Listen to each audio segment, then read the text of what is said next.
I guess welcome back. Dell G2724D versus AOC Q27G3XMN. Which one is better for you? Let's look in the video. And if you find this video helpful, so please consider subscribing and liking the video and watch the video till the end.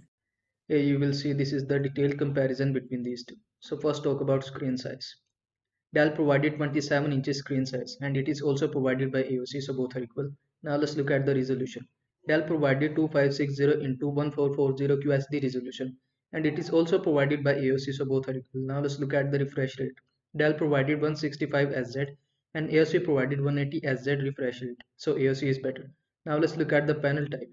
IPS panel is provided by Dell and BA panel is provided by AOC, so Dell is better. Now let's look at the brightness. Dell provided 400 nits brightness and AOC provided 350 nits brightness, so Dell is better. Now let's look at the SDR support. SDR10 is provided by all two devices, so both are equal. Now let's look at the adaptive sync technology. Dell provided G-Sync compatible FreeSync Premium and AOC provided FreeSync Premium, so Dell is better. Now let's look at the ports.